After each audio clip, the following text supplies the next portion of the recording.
What's going on? It's your boy Kingmil the A God, and we back at this spot. Now, I know I always got the fellas up there, so today I'm up here and I'm letting the ladies pop this shit. Wait, am I your first girl? You're the first girl. Oh, hey. You're the first girl. So yeah, without further ado, I'm here to introduce one of the upcoming hottest artists coming out of Harlem. Period. New York City, doing her thing, making some noise for herself. So here we got Rella today. Rella, what's going on? Hi. How you living? Good. How's your year? How's your quarantine? I always ask people, how's the quarantine? It was alright, kind of whack. I just stayed home, Yeah? in the studio, cooking up. It's actually great. This is the most I ever made money in my whole life. I don't know how. Pandemic? Yeah. Pandemic vibes. Okay. No. I'm gonna be quiet. But Pandemic? No. I mean, so what do you feel that you made of the quarantine? What I made? Yeah. Like on my music or like in general? In general, like did you feel like you made it out in a positive way? Was it like a negative quarantine? Like I feel like it was definitely positive because before quarantine, I was really kind of like wild. I was going out a lot, traveling everywhere, and living life though. Yeah, right. But you gotta have something to rap about. Yeah, I know. But during the quarantine, I got to really sit at home, write my music, write more music. Because before I was barely writing, I was just like freestyle and everything. Really write some music, really work in the studio, and I just been getting to it. I don't go out no more, nothing. Okay. I just be working. So now it's just straight 2021. A lot of shit's going on. It calms me down. We live on set. Your new music video is getting ready to come out. Yeah. Right. Shout out Marco. First of all, I always shout out the person who brings the guests up here. So shout out Marco. All right, Marco's a real one. Describe the New York City rap scene. In Harlem? Yeah, well. I feel like in Harlem it's just very aggressive. Like that's how I first started rapping. I was really aggressive. I was just spitting bars straight, and then I finally realized I need to learn how to make actual music. So now I'm just trying to make hit songs.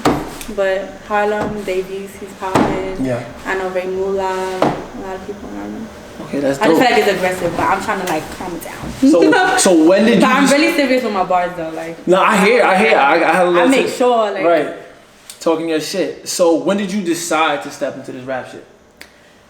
Okay, so I've been rapping since I was like 13 years old. Right. That's when I figured out that I knew how to rap, but then I never took it seriously. It was just for fun. When I started taking it serious was like 3 years ago. I made my first track. I went to the studio by myself, Plug Studios. I wrote the whole song, and from there I just kept going. Like I posted a clip on IG because I was super shy before. I posted a clip on IG, and everybody was just going crazy. And I was like, oh shit, I'm nice. Like I didn't know I was nice, but I'm like, nah, I'm nice. So I just kept going from there. And since then, I have not stopped, looked back, nothing. Right. So I was gonna ask, like, when did you realize shit was starting to get real? Was it that moment, or? Because everybody was telling me like I would like freestyle to my mom, my dad, everybody, and they would be like, "Nah, you fire," and I was like, "How am I getting myself out there?" But social media is a big platform, so I was like, "I'm gonna just post a video, like I'm gonna just do it." So what year was this? Huh? What year was this? 2019, I think it was. Okay, so or 18. Okay. Yeah. But I wasn't popping on Instagram at that moment. Rapping got me popping on Instagram. So I posted it and everybody was just loving it. So that just boosted my confidence to just keep going. Did you have any songs out at the time, or was it just like that little freestyle video? I just did that freestyle. And the freestyle was actually my first song. I made it my first song. It's on SoundCloud. Word. Okay, so how did you educate yourself to make better music from that freestyle to everything you're getting ready to put out now? So how did I educate myself? Yeah. Like how did I teach myself to like just get better, level up and just keep going? I made that freestyle, everybody was fucking with it, but like I said, it was very aggressive, like that freestyle, and people would just tell me like, you need to make a song that's like catchy, like something people, like girls could vibe to and sing along to it, because I was just like, da da da da da da, mad fast. Right. So like, I used to be like, shut up, like I'm doing what I'm doing, mind your business, like, you know what I'm saying? So then I would just keep freestyling, and then I realized like, I do need a catchy song, so one day I would just sit in my room, I'm like, I'm gonna make something catchy, and I would just How long took you to come up with it? Like, 3 hours. Like I finished the whole song in like 3 hours. Okay. So I would just sit in my room, and that was my song Savage. That was my first video that I dropped. So you recorded your first song, went, did a video, everything, all out. I sent a voice note to my manager, my second manager. Yeah.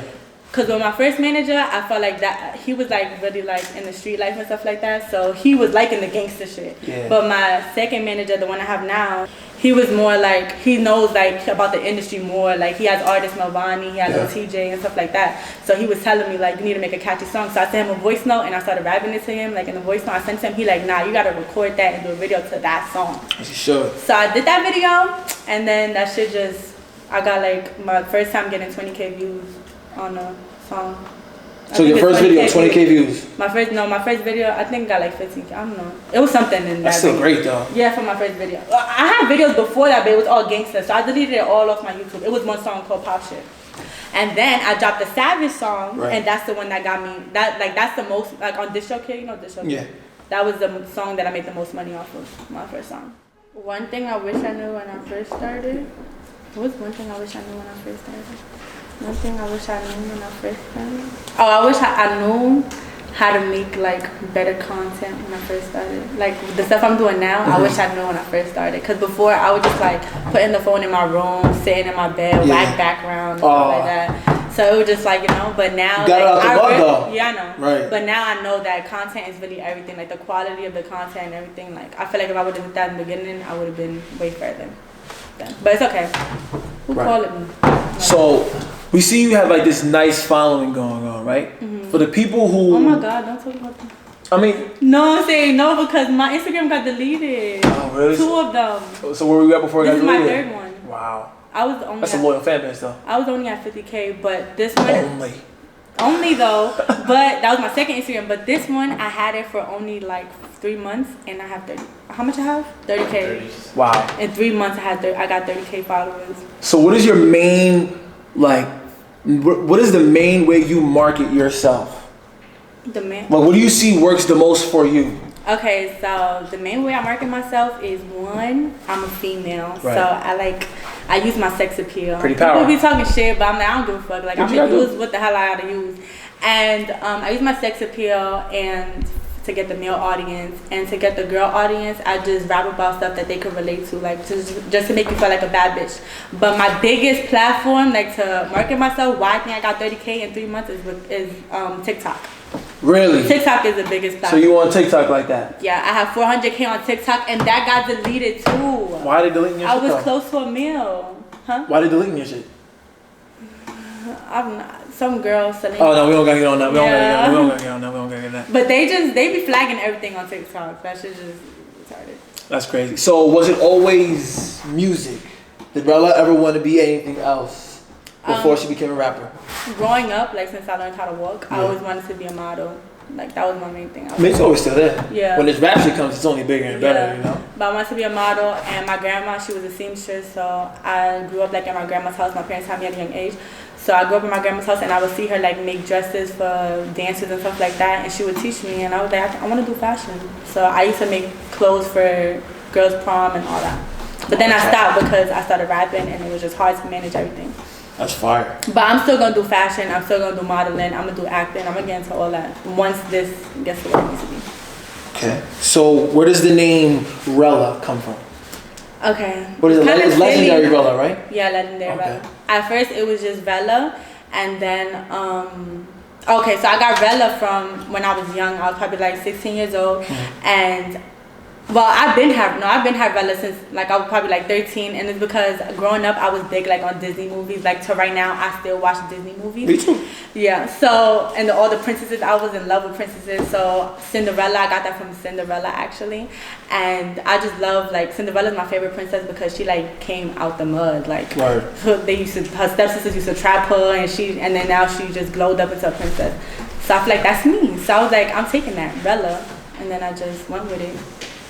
And I just put legendary in front because I want to be legendary. So I'm just putting it out there. Okay. I like that. I mean, it sounds about right. You know, you got it out the Legendary Rella. Right. As you should. So who are some artists you grew up listening to?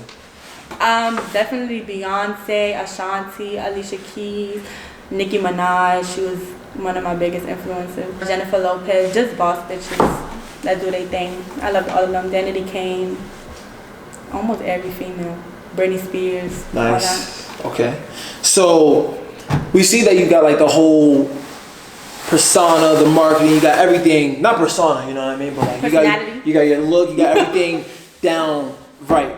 So let's talk a little bit about how important it is to understand the business of music, because a lot of people think it's just hey, repost my song, and they think they're supposed to blow up off that. It's so funny because to be honest, like since I started rapping, my dad, like I told him, like, that's how I started rapping. I called him, and I just realized that I had so many raps written in my notes, and I'm like, I need to be a fucking rapper. So I called my dad, I'm like, I want to be a rapper. So my dad, like, he was like the first person like to like manage me, like, you know, he supported me, whatever.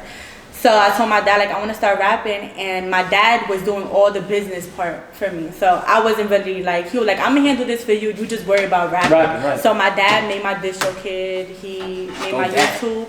He did all that. Right. So if it wasn't for him, I wouldn't have none of that right now because I would have been lost. Right. But the other day, I recently called him. I'm like, can you teach me? Because I always, every time I want to post a song, like on all streaming platforms, I'd be calling my dad, like, all right, can you post this? And then he'd be like, all right, I got you. And then I realized, like, God forbid, like, nothing's gonna happen to my dad, but I'm just saying, like, something happens to him or anything, like, I need to know how to do it for myself. Right. So I was like, can you actually teach me? So I actually went to his house the other day, and he was like teaching me, like, this is what you gotta do. This is how you see how, I didn't even know I had money on DistroKid. He was like, this is how you see how much money you have on DistroKid. I'm like, yeah, leave that shit right there. I would have been spent that. Right. So yeah, he just taught me everything. Well, he taught me that part, but I just feel like there's more I need to know in the business side, like when it comes to LLCs and. Well, you have a team that handles that. Yeah. So talk a little bit about your team. But I just feel like I want to learn myself. Right. Like, you know, just for me, so nobody could try to play me. For sure. 100%. Because if that wasn't my dad, somebody could have took all my money on my DistroKid, I would never know. So does your dad have any experience with the music, or he just was learning on the way? No, he had 2 artists before me, his friends, they guys. But I'm the first person to really, like, I'm doing shit. Like, I'm consistent. His friends wasn't like, you know. Right. So talk a little bit about your team and how they make it easier for you to move as an artist. Right now with Banks Management, my manager is JD Banks. He has like... Heard a lot about him. Really? Heard a lot about him. Okay. Yeah, he has like a couple artists. He has Mavani Journey, TJ, like stuff like that. And when I met him, I was really like street rapping, just freestyling like I was saying. And he's the one that actually taught me like, you have to make like commercial songs, you need this, you need that. He put me in the studio like every day, well not every day, but like every week, like 2 times for like 5 hours. Like that's when I first started rapping, I was in the studio like that. I was just running off for 3 songs, doing showcases all around all New York, but I wasn't really like making the music. That's the most important part, making the music to me, like, you know what I'm saying? So he just taught me like to just like, you really just gotta work hard, you gotta have mad songs in the bank. He asked me when he first started managing me, he was like, how many songs do you have? And I only had like 3, and he was like, girl, you need like 500, like you need stuff in the stash. So he just had me in the studio every day, and I was just working, and yeah. He got me a videographer. I got 2 videographers that shoot my videos, Jay and Mike Lowe. And he gave me a lot of connects with a lot of people like that's in the music industry. Word. Okay. So who are some artists right now in New York that you know at this moment are hot? Okay, Fabio Foreign, definitely. Pop, I fuck with his vibe. We're like, hey. Pop Smoke, J.I., Lil TJ, CJ, and Chef G, Sleepy Hollow, people like that. Who are some future artists you can see yourself working with? Definitely Megan Thee Stallion, Mulatto, Cardi B. I pray to God, Nicki Minaj. I love Nicki Minaj.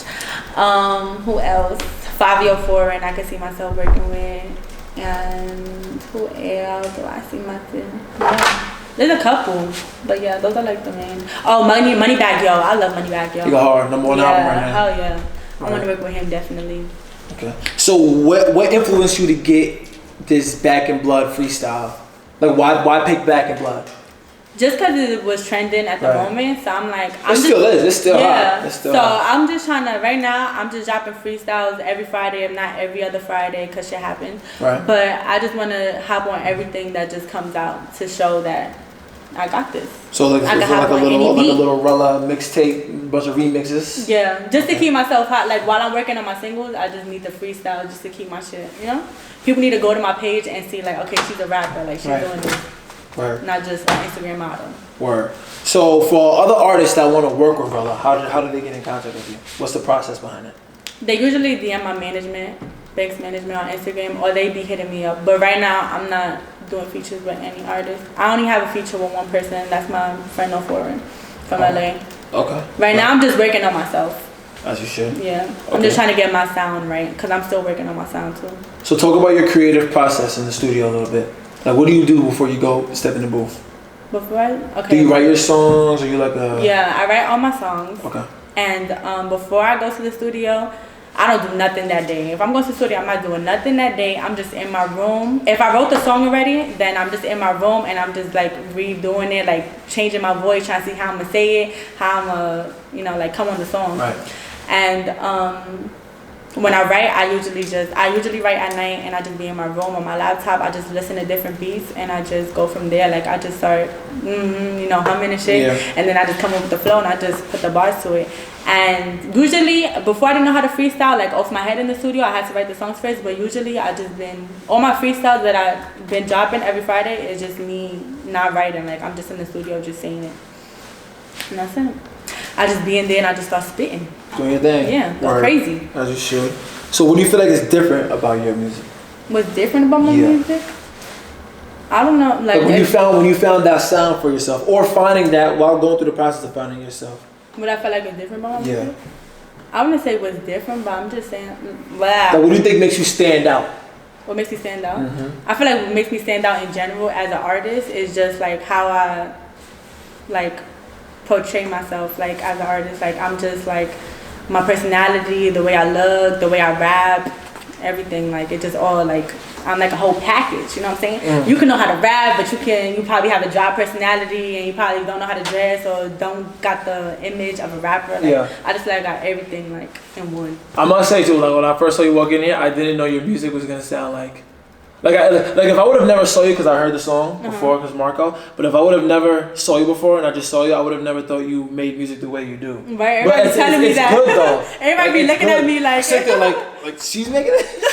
They be like, who is that? I'm like, nigga, me. Word. The fuck? That's fine. Yeah. Okay. All right. So But my main like point when I'm making songs is just to uplift women. Like I just want them to feel like boss bitches because I know men are usually like superior and they just look at as the boss. Toxic masculinity's in right now. It's very popular. And y'all are, but we are too. Like we're equal. Like you can get your own money, do your own shit. Damn you right. don't need a nigga for nothing. Damn right. Period. Finessing them, right? Finessing them though. No, never finessing. It's not finessing if you got finesse. That's you. What did they say? It ain't tricking if you got it. Right. Period. Right. It ain't tricking if you got it. So before we get out of here, right? What could we see from Rella in the next 5 years? In the next 5 years, I'm gonna be a big superstar. I'm gonna win a Grammy. I'm gonna be acting. I'm gonna be in movies. I'm gonna be modeling. I'm gonna do everything. I'm gonna be in a big mansion on the hills. I'm gonna be lit. And I want what is it? I'm gonna have mad plaques all over. Billboard life. Yeah, Billboard. Okay. So it's like one of your dreams to go to Times Square one day. We're gonna see Rella out there. Yeah, right there. That's nice. Now I'm trying to get that soon though. Real soon. 2021. Yeah. All right. Cool. So before we get out of here, right, just leave a message to your supporters and your fans that's been rocking with you through 3 different Instagrams, TikTok. Right, thank you so much. My fans are really low. That's when that shit happened to my Instagram, my manager was telling me like, yo, everybody's realizing like that your Instagram's going up so fast. That means that you got real support. Followers, like, cause if it wasn't for that, they wouldn't have found me. I have people to this day, 3 months later, they be writing me like, oh my God, I finally found you. Like they really like, they be showing me mad love. So shout out to all my fans and supporters. If you do music, you just need to stay consistent, put out good content, and just keep working. Don't let nobody tell you can't do shit. Damn right. Period, because you can. Damn right. And yo, with that being said, I just want to thank you for coming up here, Rella, and dropping these gems for all these people to come and thank you for introducing yourself. And shout out to Marco. Shout out to Marco. With that being said, it's your boy Ken with an 8 guy. We got Legendary Rella at the spot, and we out here. Bye.